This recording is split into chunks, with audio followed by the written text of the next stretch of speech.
Hi there. In this video I'm going to be going over some exercises which fall under the umbrella term of active assisted exercise. Now this is in follow-up to working with a client recently who had a neurological injury and had lost quite a lot of function in their left leg. Upon assessment though, the joint range in various parts in the leg was actually quite good. It was just the active control wasn't so good. But we found that when the areas in question were persuaded with a little bit of encouragement, there was actually better movement than might have been anticipated. And this is where the idea of active assisted exercise comes in, and as well as promoting whatever maximal range of movement is available in, say, an ankle joint, that's also going to help prevent contraction from developing and may also stimulate some neuroplasticity and some increased function with time and effort, although of course that's very difficult to predict. So I'm going to go through some of the techniques which we found to be helpful, and the first one was using a resistance band, and that's the first tool you're going to need for this type of technique. Now before we get into the active assisted ankle movements, one thing which tends to develop with neurological injury or upper motor neuron lesion is patterns which then skew the body into certain deviated postures, and one of those is an adductor drift. The leg will deviate inwards, and so it can be very helpful when exercising the legs to get them into as good a position as possible. And if there is a force pulling that leg inwards, then something like a softball or roll-up towel placed between the knees can really help prevent that inward deviation of the knees. And if the feet are also parallel, then that does actually promote some neutrality in the lumbar-pelvic region, and that's just an added advantage. Rather than having that leg in that inward deviated position and then working through, we can correct that. It's just an added benefit before you even start.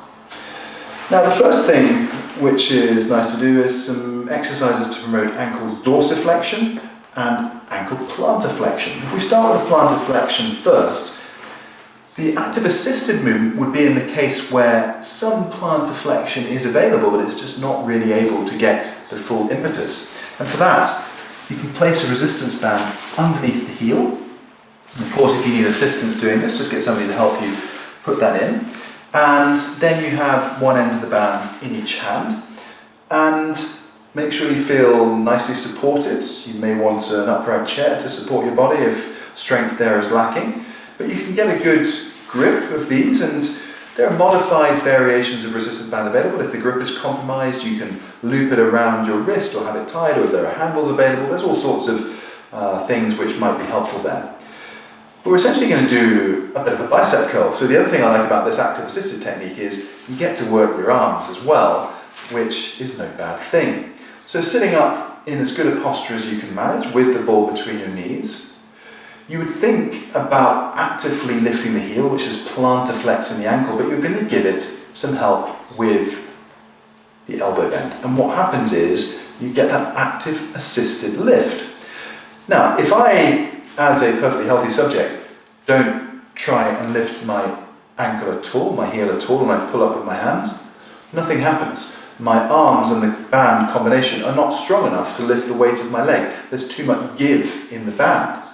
So that means that when you try the active assisted, if you're getting increased heel lift compared to what you'd get without any active assisted lift, you know that there is muscle activation there, and you are promoting extra muscle contraction and therefore extra range of movement.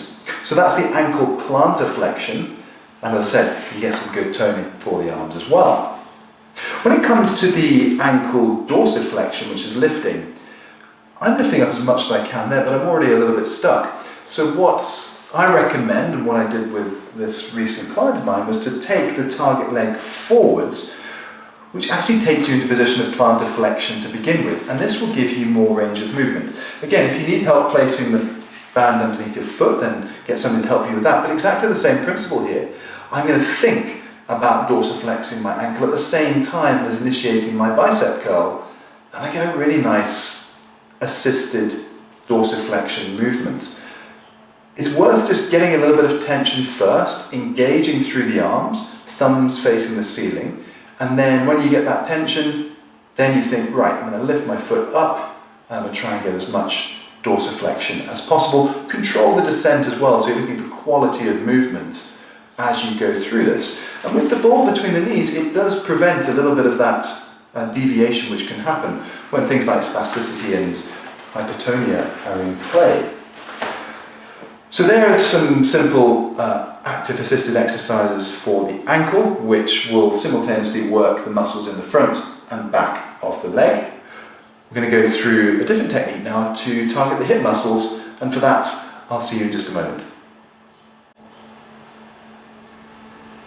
For this next active assisted exercise, we're going to be focusing on the muscles on the outside of the hips, which are very important muscles to try and work, both in terms of mobility and standing and balance and walking, but also to counteract that tendency for the legs to get pulled in. Now you can see I've put a resistance loop around my legs. You could just tie a resistance band instead if you don't have one of these. But the point being, as you can see here, the band is already pulling my knees inwards, which means to match that force and have my legs in a neutral position, I'm already engaging these. Now of course the strength and the tension of the band can be adapted, but you want to get to a position where you're able to elicit some force to get to that position. If you can't, if there is extensive weakness and poor control in this leg, then this could be where the first active assisted movement comes in. And this can be done by you, or if you've got somebody helping you, they could do the same movement. But we want to promote outward movement of the knees, which is abduction of the hips, and for that I'm going to use both my hands on the inside of my legs, and I'm just going to help guide it out as I attempt to move the knee in my mind. I'm telling myself I want to do that, and then I'm holding. Now the beauty of this technique is that the other leg is automatically worked. If the other leg weren't doing anything, I would simply pull across and it would get drawn as well. So you're going to be exercising the unaffected side as well here. And the reciprocal of that is true as well. If you're able to hold this start position with the legs apart, with some tension, and you don't yet need the active assistant of your hands, then you are using these muscles already. So it shows that there's good control there already. Here we have variations on a hip twist from Pilates. You can try and hold this leg still and move perhaps the stronger leg out to the side and then control that back in. Now if you try that and the better leg moves but it pulls across this because there's weakness, well, this is again where the active assistance of the hands can come in. You can just push and guide and give that outward stimulus and then try and do the target movement. Now, as I found recently with this client, when we tried that, it wasn't that the hands themselves were physically blocking, it was just giving that stimulus, perhaps the proprioceptive input or the mechanical stimulation, just to say, nope, this is where we want you going with this leg, and we can let the other one do its business. When we flip it around and make the weaker leg the movement leg, again, see if you can do it to start with, but often you might find you need a little bit of help. So again, the active assistance comes in, just guide that leg across. Try and keep the other leg still and see if you can really encourage and entice that leg to move. I can tell you straight away that when we went through this recently with my client, and I'm doing it now, it's not the power of my hands which is pushing the leg across, it's just giving it that impulse to say, okay, now is the time for you to go and do this movement. And that's the whole pretext behind active assisted movements. Yes, they can be there to be a completely passive movement if there's zero control and promote joint range of movement. And there's fundamentals of neurological injury rehabilitation and management.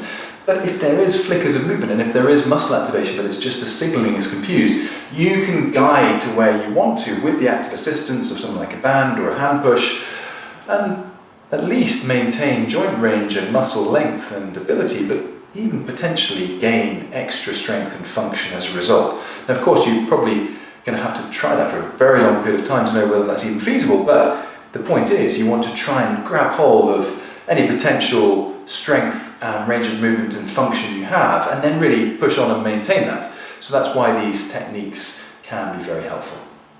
Just to finish up, I'm going to talk through the ways you can combine these movements with some combination exercises.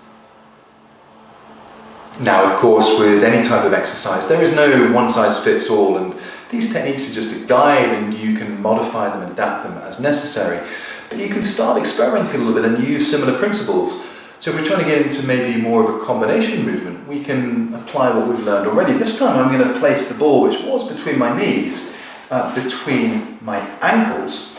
And I'm going to use a resistance band not to lift up, but to tie round like the exercise loop that I had. Now, what we're trying to do here is provide that stimulus for our leg to push against something. And by doing that, and just holding onto it a little knot or tying a bow, you can really get some traction to push against and then prevent that knee buckling inwards, thereby waking up these outward hip muscles.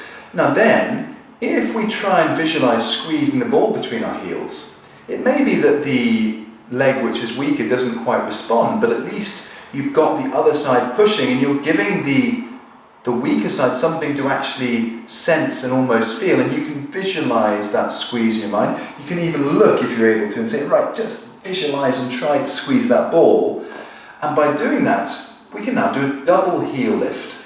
So bringing up the heel, the stronger side will kind of lead this movement, but if the ball is staying stuck between, then we've got that impetus, that stimulus to come up, and we might find that we can get more of a heel raise on the affected side just because it's being dragged along by the other side. So you can see how we can combine things. Now there may be lots of equipment needed here, but if I were to tie this up firmly and then have another band underneath both heels or the single heel, I could do the same exercise again, giving a tug up, exercising the arms at the same time, with the outward push against the knees and the ball squeeze. We're working several things at the same time, but all of these are giving input and stimulus in a way where the active assisted exercise can really take your movement on to the next level. So if you're struggling with particularly injuries or loss of function as a result of neurological dysfunction or neurological insult, these techniques may be helpful in terms of promoting and gaining range of movement, and with any luck and hope and practice, maybe even some motor function improvements. As I said earlier, you have to apply lots of caveats when it comes to neurological injury because it's just such an unpredictable future that arises. But if you can give yourself stimulus and promote and continue making movement, then remember your system is neuroplastic. There is the potential for adaptability and change. Quite how much? There's so many factors underpinning that, but my view is why not try everything you can and really accentuate everything you've got, and that's where I think these techniques are really helpful.